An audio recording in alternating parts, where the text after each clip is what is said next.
Buenas tardes a todas y todos, soy el doctor Cristian Galvez. Vamos a hacer esta clase de semiología ginecológica que sirve como introducción a lo que serán sus prácticas profesionales en campo clínico.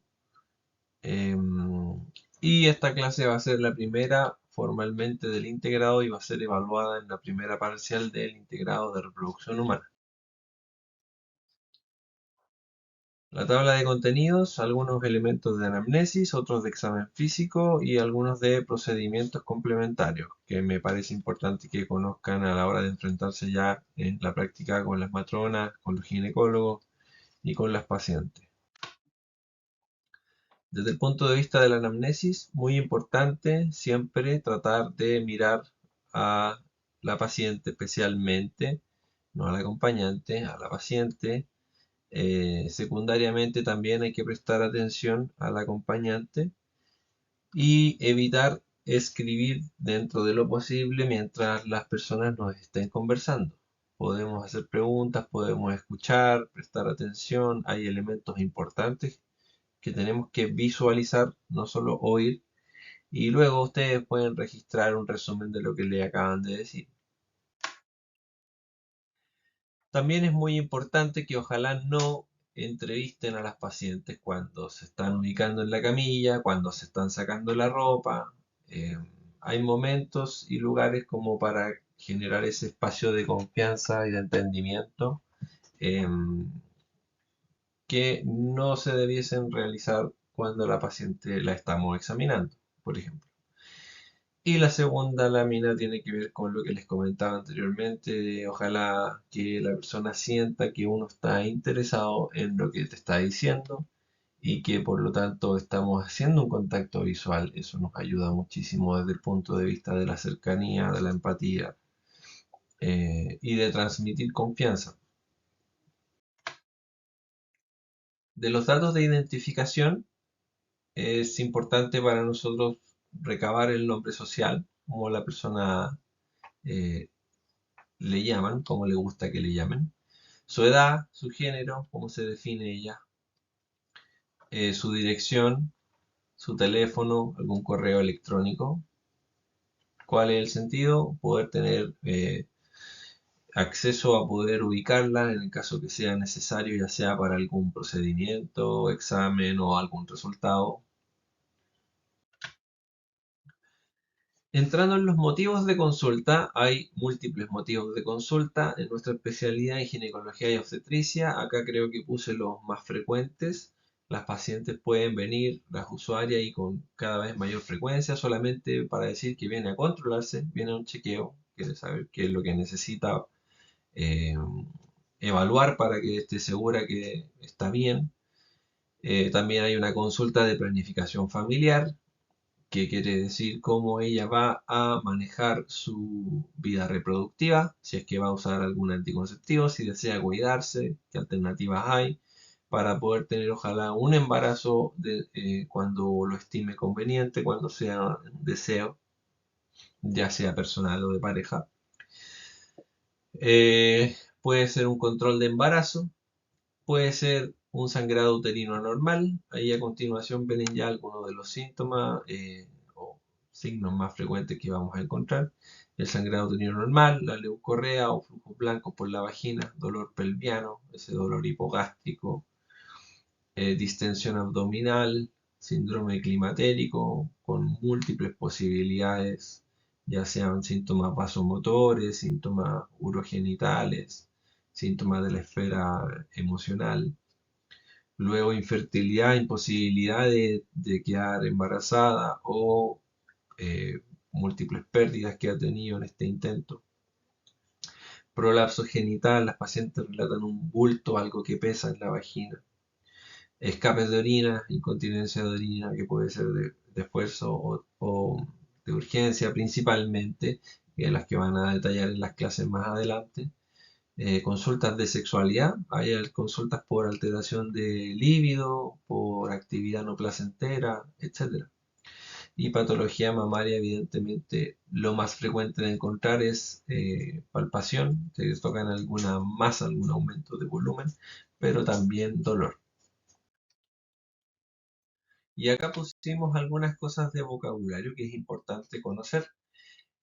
Vamos a hablar de eumenorrea como una menstruación normal y aquí yo sugiero que utilicen la regla del 7, es decir, creo que es mucho más fácil para recordar y para su práctica y para su futuro. La menstruación debiese llegar cada 28 días, que es múltiplo de 7, que es lo normal, que llegue desde 21 hasta 35, así que sería 28 más o menos 7 días el intervalo normal. También vamos a tener que la duración corresponde a un máximo de 7 días. Más de 7 días vamos a llamar como un sangrado uterino normal con una menstruación prolongada. Ojalá también podemos utilizar esto para evaluar cuantía, en términos bien groseros, pero sí podemos establecer que si usa más de 7 toallas al día, que salgan empapadas más de la mitad, podríamos estar en presencia de algún sangrado anormal con exceso de cantidad de sangre. Luego tenemos otros conceptos como amenorrea. Esto lo van a ver en la clase en particular, en el integrado. Sin embargo, nos vamos a quedar para esta introducción y para sus prácticas, que es una ausencia de la menstruación por al menos 90 días, es decir, 3 meses. Y primaria o secundaria. Primaria es la que nunca ha tenido menstruación en su vida y secundaria aquella mujer que ya ha tenido menstruación pero ahora dejó de tener. Dismenorrea, dolor con la menstruación, vamos a establecerla como primaria o secundaria, utilizando lo mismo definición que la anterior. Primaria siempre ha tenido dolor, desde que tiene menstruaciones ha tenido dolor. Y secundaria, una paciente que estuvo años sin ninguna molestia, quizás tuvo embarazo, etcétera, y después a lo largo de su vida comenzó a tener dolores con la menstruación. Habitualmente aquí sí encontramos alguna causa estructural de por qué hay esos dolores, a diferencia de la primera. Y esta dismenorrea también me parece importante que ustedes la puedan catalogar cuando hacen la anamnesis, ya sea leve, moderada o severa. Va a ser leve como un dolor cuando hay menstruación que habitualmente no requiere ninguna medicación, no requiere servicio de urgencia, no requiere consultar en ninguna parte, habitualmente autolimitado. Vamos a decir que la dismenorrea es moderada cuando sí requiere alguna acción, colocarse guatero, tomar hierba, tomar medicamento, pero habitualmente con esas medidas responde y no va a significar mayor limitación. Y vamos a decir que es severa cuando, a pesar de todas estas medidas que se toman, no hay buena respuesta, el dolor sigue.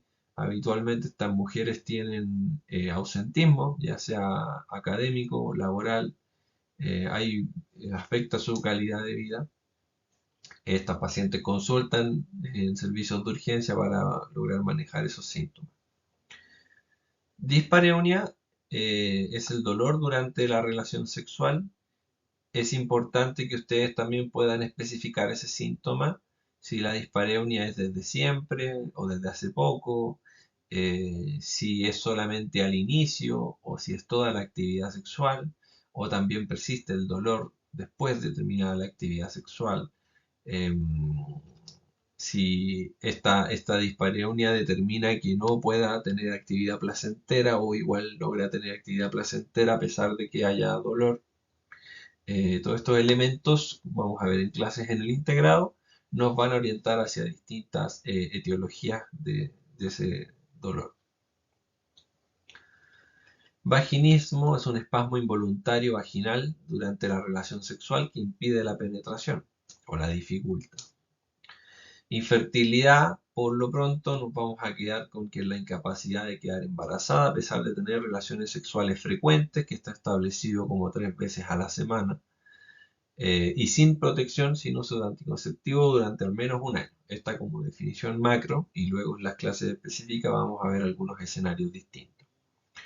Mastalgia, dolor mamario, y mastodinia, dolor mamario pero cíclico. Luego hay un concepto que llamamos sangrado uterino anormal, quiere decir un sangrado procedente del útero que no sigue el patrón normal de ciclos menstruales, que ya lo establecimos con la regla de los 7, hace un par de diapositivas atrás. Acá Hoy todo lo que salga de ese parámetro normal lo vamos a diagnosticar y establecer como sangrado uterino anormal. Y luego vamos a ir a buscar las causas, que van a ver en la clase específica también.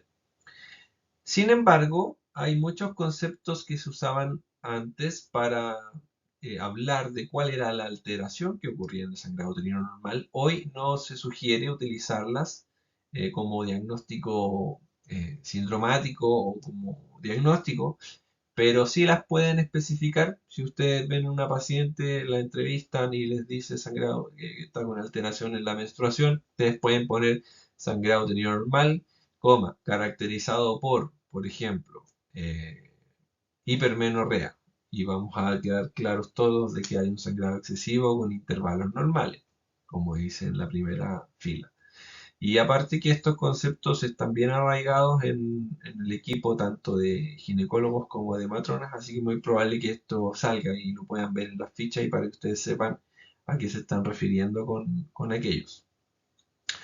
Por ejemplo, luego tenemos hipomenorrea, que es una menstruación con escasa cuantía, pero con intervalo normal. Un spotting o que goteo, quiere decir estas pacientes que tienen goteo intermenstrual, bastante asociado al uso de anticonceptivos con pocas dosis de estrógeno o anticonceptivos sin estrógeno, solo progestágeno. Metrorragia, como un sangrado irregular, anormal, sin ningún patrón reconocible. Una menometrorragia, una menstruación que conserva su ciclicidad pero que dura más de 7 días. Oligomenorrea, intervalos más largos de lo normal, más de 35 días, menos de 90, si no sería una amenorrea entre las menstruaciones. Polimenorrea, una menstruación con intervalos muy cortos, menos de 21 días entre menstruaciones. Luego hay otros conceptos que deben aprender. Cuando una usuaria ha tenido una anexectomía, significa que le han extirpado la trompa y el ovario. Eh, Puede ser unilateral o puede ser bilateral. Cuando hay una conización es una extirpación con forma de cono del extremo externo del cuello uterino, habitualmente como terapia o estudio de patología preinvasora o neoplásica. También lo van a ver en detalle todo eso en sus clases respectivas. Una histerectomía significa extirpar el útero y esta puede ser total, subtotal o radical. Total se saca el cuerpo y el cuello, subtotal solo el cuerpo y radical se retiran también estructuras vecinas, esto habitualmente en un contexto oncológico donde se incluyen paramétricos, por ejemplo. Miomectomía, la extirpación de uno o dos miomas. Salpingectomía, remoción de la trompa. Salpingostomía, una incisión lineal sobre la trompa a fin de remover, que en específico esto es un tipo de manejo conservador limitado a algunas pacientes en particular. Luego el embarazo ectópico, traquelectomía, la remoción del cuello uterino. Y el concepto de salpingoligadura dice relación con la esterilización quirúrgica que se realiza mayoritariamente. Van a ver que hoy se está intencionando hacer salpingectomías como esterilización, pero eso lo podemos conversar en detalle en las clases respectivas. Concepto de cortar las trompas se le llama salpingoligadura, que es lo que más frecuentemente se hacía como método de esterilización femenina. Bueno, en la anamnesis próxima es muy importante preguntar lo más posible y ser lo más detallado en relación a el motivo de consulta. Ustedes pueden usar la técnica que quieran. Yo sugiero esta mnemotecnia porque a mí me acomoda. Hay distintas que pueden buscar, pero es muy sugerible utilizar alguna para que la memoricen y para que sean ordenados y tengan la mayor cantidad de información que les va a ayudar a hacer un diagnóstico solamente con la anamnesis próxima. Así que ahí está la que yo sugeriría usar. Es importante saber cuándo inició y si el inicio fue agudo o gradual, dónde, cuánto ha durado este síntoma, qué características tiene, qué factores lo agravan, qué factores lo disminuyen, si ha tenido tratamientos para esto y cómo le ha ido con esos tratamientos, y qué tan severo, que si estamos hablando de dolor, podemos utilizar la escala de EVA del 1 al 10, donde 10 es el peor dolor de la vida, o 1 lo mínimo. Pero también podemos ocupar el impacto que tiene la molestia que nos está contando en su calidad de vida, en su ejercicio personal, profesional, estudiantil, etc. Algunos detalles relevantes sobre algunos de los motivos de consulta frecuentes que yo les mencioné para cuando se enfrenten a las usuarias. Cuando consulten por leucorrea o flujo blanco en la vagina, es importante que ustedes pregunten si esto es homogéneo o heterogéneo, si el color, si es blanco o blanco amarillento, blanco verdoso, blanco café, francamente amarillo, etc. Eh, si tiene olor específico o no tiene olor, si hay mal olor especialmente, cuánto es la cantidad del flujo, si hay algún otro síntoma como molestias de la actividad sexual, dolor pélvico, etcétera, si ya ha tenido cuadros similares o no. Por ahora no vamos a detallar qué estamos pensando con cada tipo de leucorrea, porque para eso vienen las clases del integrado, pero por lo pronto eso es lo que necesitamos que vayan indagando. Sangrado uterino anormal, es importante saber cuánto, cada cuánto, qué color es, si tiene olor o no, los síntomas asociados a este sangrado, si usa o no algún anticonceptivo, si este sangrado tiene un impacto sanguíneo o no, cómo está su coagulación, si esta usuaria ha tenido cirugías, qué ha pasado en la cirugía, si ha tenido algún trastorno de esa índole, si tiene hematomas, petequia, qué ha pasado con extracciones dentales, si tuvo en su vida una paciente joven, para orientarse hacia una patología subyacente que esté explicando esta sangrado uterino normal. Amenorrea, eh, queremos saber si inició actividad sexual o no, si usa algún anticonceptivo, que podría ser la causa perfecta de no tener sangrado. Su índice de masa corporal, si tiene signos de hiperandrogenismo clínico, especialmente acné, eh, hirsutismo, alopecia. Si tiene algún otro diagnóstico ella, como podría ser hiperprolactinemia, si ya tiene secreción por los pezones, si tiene alguna patología tiroidea o si tiene síntomas que sugieran alguna patología tiroidea, si hace actividad física, cómo se alimenta, qué nivel de actividad física tiene.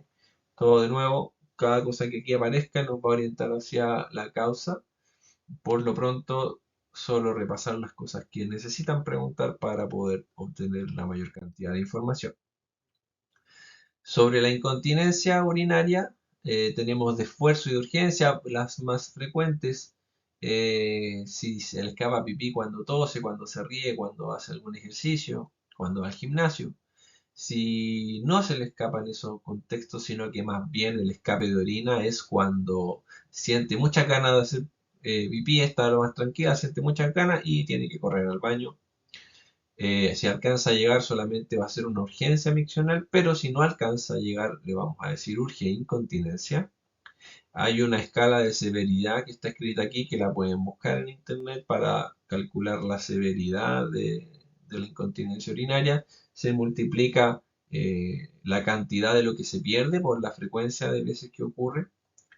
Si tiene una sintomatología inflamatoria asociada a este escape de orina, si le duele para hacer pipí, si cuando hace poquito, hace bastante, si queda con ganas de hacer más cuando termina, etc.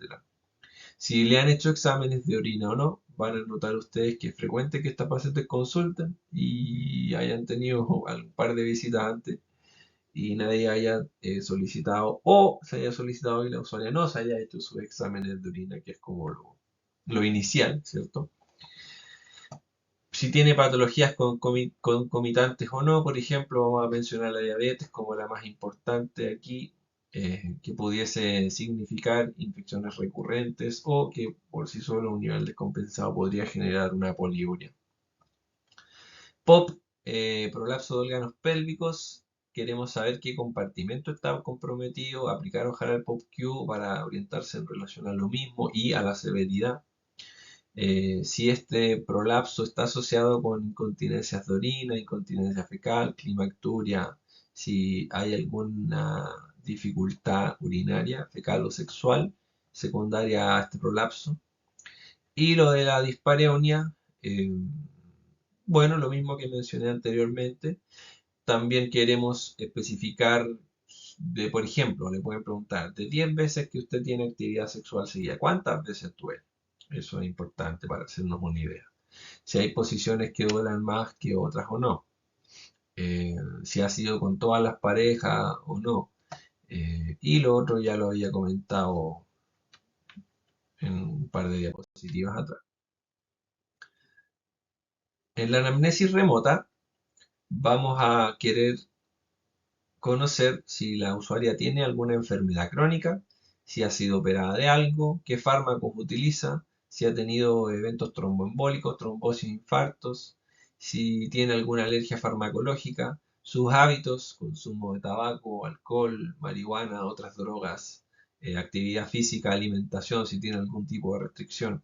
Con solamente estos 6 ítems, para nosotros en ginecología y obstetricia ya nos ayuda mucho para ir a pesquisar algunas causas de los síntomas que nos están preguntando, para poder contraindicar algunas terapias de lo que nos están preguntando. Acá no tenemos mucha información valiosa. En los antecedentes gineco-obstétricos tenemos la actividad sexual, si fue iniciada o no, si está activa o no está activa sexualmente en la actualidad, si tiene algún síntoma en relación a aquello, si son placenteras o no. Yo sugiero fuertemente no preguntar cuántas parejas sexuales ha tenido la usuaria. Creo que ese dato está bastante pasado de moda. No vamos a hacer nada distinto con una mujer que ha tenido una pareja o ha tenido 100. Eh, el screening, el manejo va a ser el mismo. Eh, la verdad es que no cambia la conducta saber cuántas parejas. Deben saber bien ustedes que una mujer que ha tenido solamente una pareja sexual puede estar trayendo una mochila de 100 ese hombre, así que no es una pregunta que crea que nos aporte. Bueno, la fórmula obstétrica, cuántas gestaciones ha tenido, cuántos partos, cuántos abortos, especificar si los partos fueron de término o pretérmino, si tuvo pérdidas es muy importante saber si fueron pequeñitas de primer trimestre o fueron algunas más avanzadas. Si ocupa o no un método anticonceptivo, cuál ocupa y cómo le va con el uso, si tiene buena adherencia o no. Hay que ir a pesquisar estas situaciones para ojalá sugerir quizás alguna alternativa que la tenga más tranquila. ¿Cuándo fue la fecha de última regla? Caracterizar las menstruaciones, cuánto duran. Habitualmente lo escribimos con números romanos y cada cuánto llega la menstruación y lo escribimos con números arábicos. Ahí está el ejemplo, arábigos. Si tiene síntomas o no en relación a la menstruación o a su ciclo, si hay dolor. Y de los screening va a depender de la edad de la mujer, pero lo que todos queremos incluir, si esta paciente ha tenido PAP o ha tenido PCR del papiloma humano, en qué año fueron estos exámenes, cómo salieron, si ha tenido mamografía, cuándo fue y cómo resultó.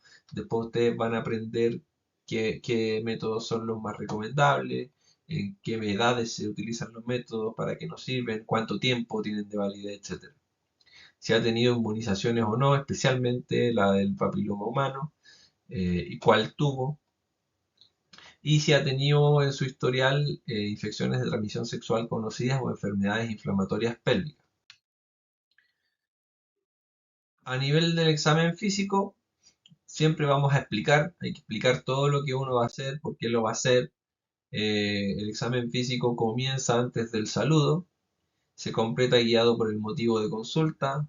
El examen general es relevante, hay que tomar atención a las posiciones, al decúbito, cómo se mueve, su cara, cómo está la expresión, cómo está su conciencia y estado psíquico, la constitución y el estado nutritivo. Vamos a querer saber el peso y la talla para calcular el índice de masa corporal, su piel y anexos, sistema linfático, los signos vitales. La verdad que todo tiene importancia, así que no hay que omitir eso bajo ningún punto de vista. El examen abdominal para nosotros habitualmente es muy importante en ginecología porque puede haber un mioma, un gran útero, un tumor, que la verdad que lo vamos a palpar por el abdomen. Así que hay que ir a buscar. No olvidarse todos los pasos del examen abdominal que van a aprender en semiología y el orden en el que se hacen. En el examen específico ya ginecológico, primero vamos a describir la posición.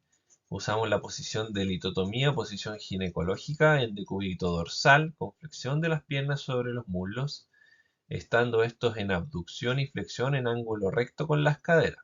Las extremidades inferiores deben estar sobre las pierneras. ¿Qué vamos a realizar? Inspección, luego especuloscopía, tacto vaginal. También podríamos realizar evaluación de las mamas dentro del examen ginecológico.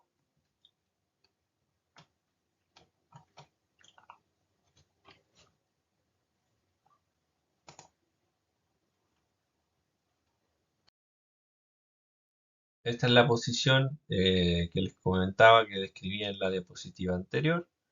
Es importante aquí reforzar lo que está en la lámina a la izquierda. Ojalá la paciente esté cubierta, hay que cubrir para disminuir su sentido de exposición. A veces puede ser que ustedes van a notar en los hospitales CEFAM puede entrar alguien cuando dejamos sin ningún tipo de seguridad, puede entrar alguien, si no hay un biombo va a quedar súper expuesta.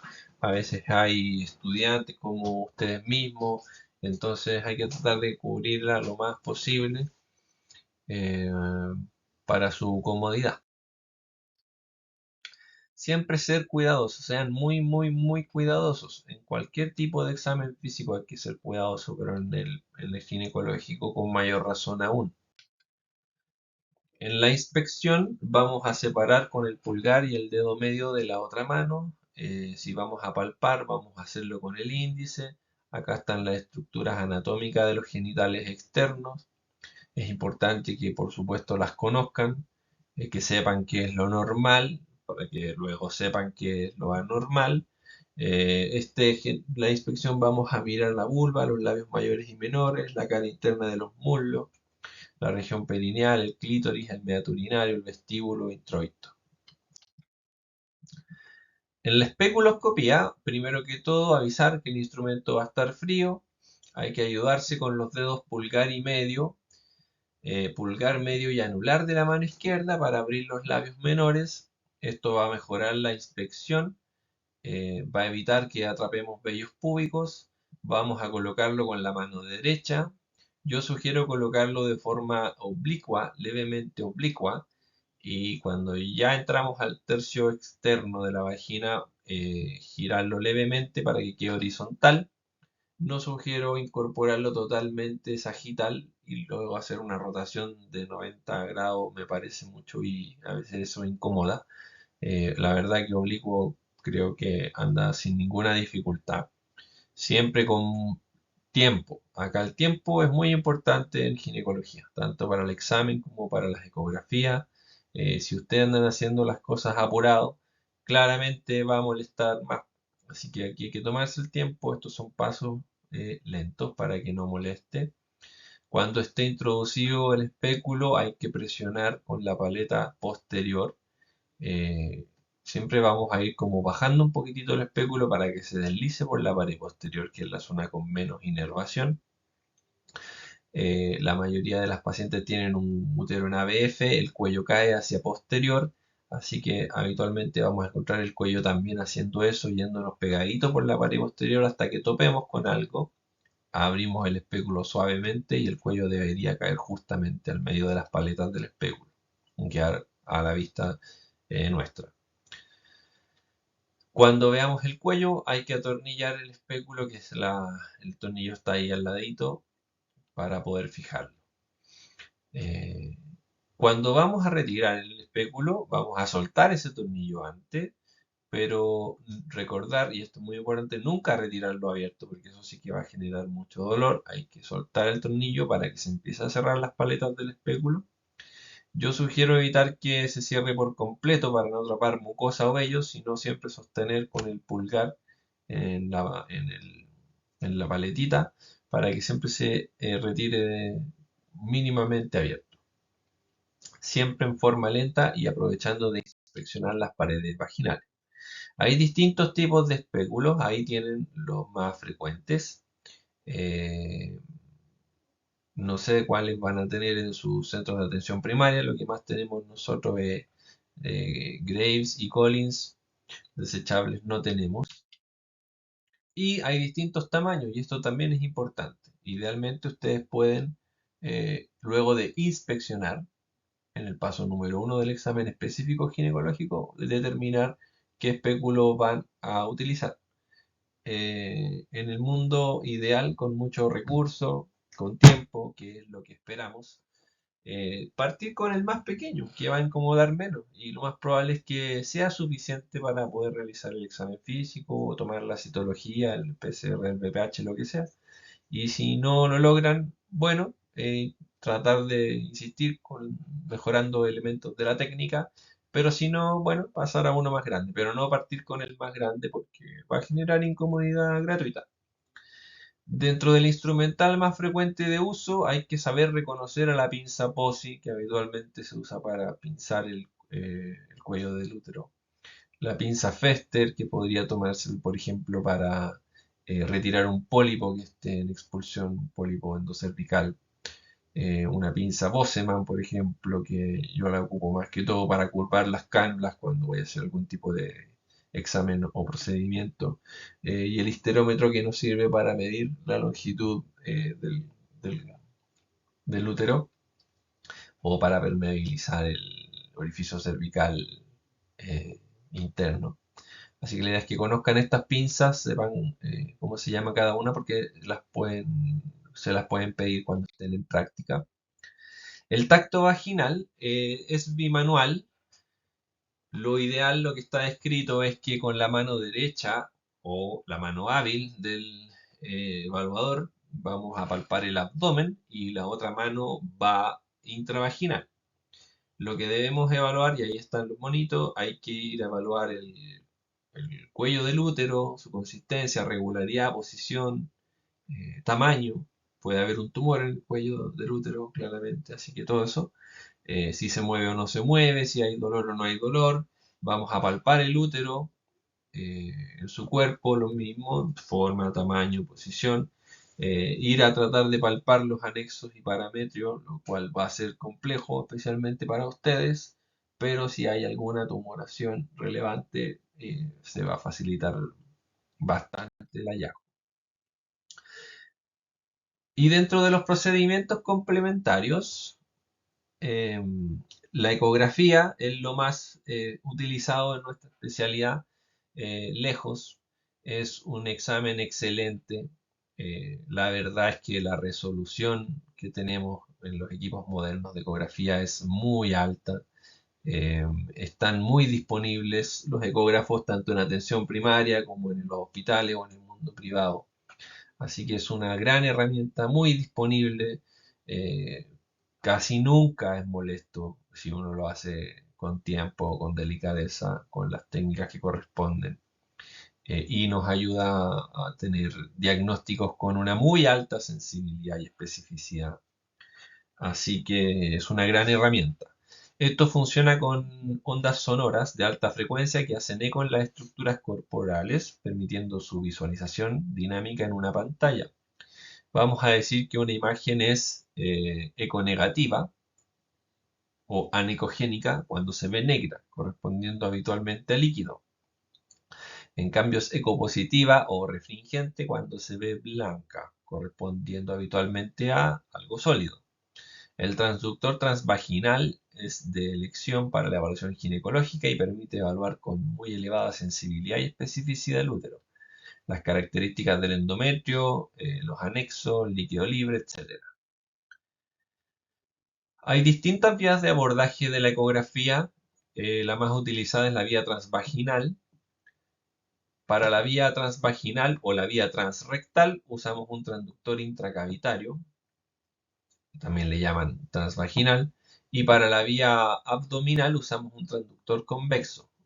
La vía abdominal nos permite mayor profundidad pero menor resolución.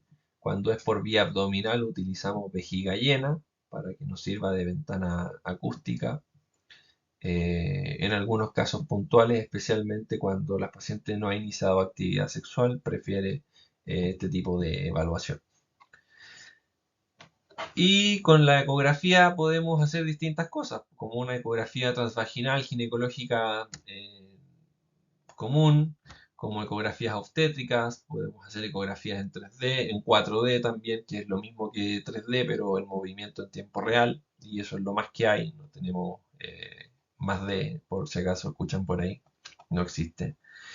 Ecografía Doppler para ver color en los flujos, establecer eh, si hay movimientos, especialmente de vasos, vamos a ver esa sangre si va o si viene y con qué velocidad, con qué resistencia del tejido periférico.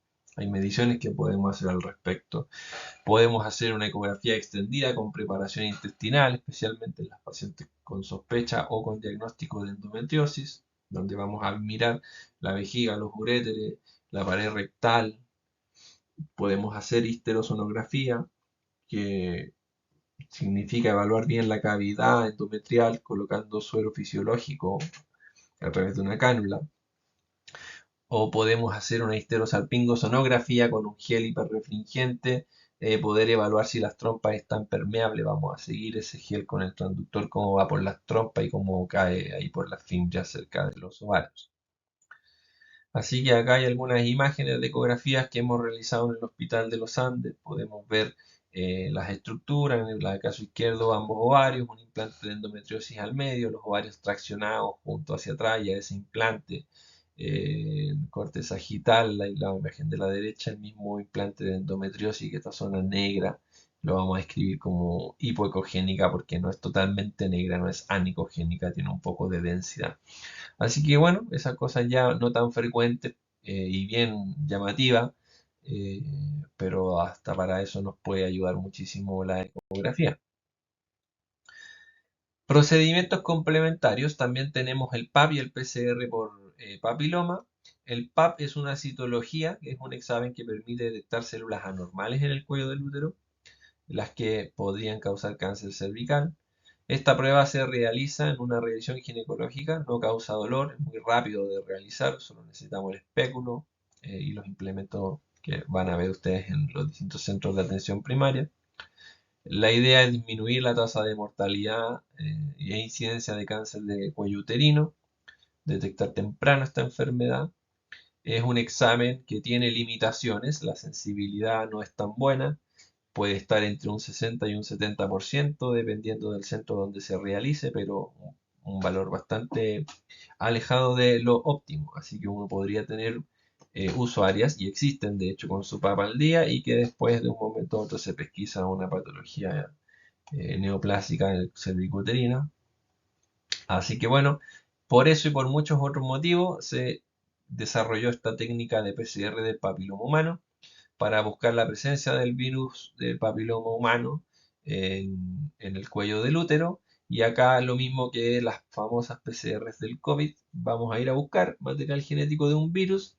Y acá imagínense lo mismo, colocar eh, esa especie de torulita pequeña para ir a sacar esa muestra que en el caso del COVID se hacía en una secreción nasal. Y esto va a ser lo mismo, pero para buscar secreción en la vagina y en el cuello del útero. Luego tenemos la histerometría, que es con la pinza POSI se pinza el labio del cuello del útero y con el histerómetro se pasa. Bien, hay que tener antes claridad sobre el tacto vaginal, cuál es la posición, la orientación del útero, si queremos medirlo. Y hay distintos exámenes de flujo que estos son importantes, especialmente cuando hay duda diagnóstica o cuando hay recurrencia o resistencia a un tratamiento. Ya vamos a querer estudiar el flujo, qué es lo que pasa. Y podemos hacer un estudio directo al fresco, un GRAM, un cultivo, una PCR múltiple de algunos de los gérmenes, especialmente de transmisión sexual. Colposcopía significa la visualización con microscopio del cuello del útero, visualizando la zona de transición. Es un procedimiento que debe realizarse ante un PAP alterado, no es algo que hagamos como de rutina, como un screening o a todas las pacientes universal. La histeroscopía tenemos en pabellón, claramente, pero también existe la histeroscopía ambulatoria que se puede hacer sin anestesia en un box, colocar una cámara a través del cuello del útero. Es el mejor método para evaluar bien la cavidad y el endometrio. Se ven directamente las lesiones y permite tomar biopsia, realizar algunos tipos de procedimientos. Obviamente la de pabellón con un diámetro mayor de cámara y de instrumental que podemos colocar permite mucha mayor cantidad de resolución de las lesiones o de exploración, pero la ambulatoria de todos modos bastante bueno y este va a ser el gold standard en sospecha de patología endometrial. Luego tenemos la histerosalpingosonografía, que es lo que les comenté delante porque se hace con eco, pero también tenemos la histerosalpingografía como otro método para evaluar la permeabilidad de las trompas. Acá utilizamos un contraste y utilizamos rayos X para poder evaluarlo. Por lo pronto en el Hospital de los Andes nosotros lo que hacemos es histerosalpingografía eh, por el tema económico finalmente versus la histerosalpingosonografía, que tiene un kit más caro para eh, cada uno de los exámenes. Entonces, arriba a la izquierda, una histerosalpingografía, que es el contraste, cómo tiñe la cavidad y dibuja las trompas que están finitas, y luego el contraste cae al fondo de saco, así que se ve decantando ahí en forma cóncava hacia arriba. Lo más blanquito del contraste, claramente. Y bueno, y la imagen de la derecha, una histerosalpingosonografía donde se ve esa trompa haciendo como una espiral con ese gel hiperrefringente que se ve blanquito y va a decantar allá abajo, rodeando al ovario. La histerosonografía es para evaluar bien la cavidad. Les comentaba que usábamos suero fisiológico, se separan las paredes endometriales y dejan en evidencia lesiones, como por ejemplo en este caso una que hicimos que ahí aparecieron dos pólipos, uno en pared anterior, tercio medio, tercio inferior, y el otro en pared posterior, tercio superior. Así que muy indicado cuando hay sospecha de patología endometrial o cuando no podemos identificar el endometrio, que a veces ocurre especialmente en pacientes con adenomiosis, para poder eh, estar seguro de la evaluación endometrial. Así que creo que hemos recorrido los aspectos más generales del enfrentamiento en box ya con pacientes en el ámbito de la ginecología y la obstetricia. Esto es lo que deben conocer, lo que deben preguntar, lo que hay que ir a buscar, cómo se deben registrar las cosas, porque teniendo la mayor información posible, ustedes después van a tener un mayor acercamiento exitoso hacia alguna, qué exámenes realizar, qué estudios complementarios pedir y hacia qué diagnóstico finalmente podemos estar presentes. Así que esa es la idea. Cuando ya pasen por las clases específicas donde se va a ver cada patología o síndrome, les va a quedar más claro las orientaciones desde el punto de vista de la anamnesis y el examen físico que hay que tener, pero esto es un general que aplica para prácticamente todas las situaciones. Así que bienvenidos, que tengan excelente año. Cualquier consulta estoy atento. Ustedes tienen la delegada o delegado tendrá el correo, así que no duden en escribir para resolver cualquier inquietud. Un abrazo.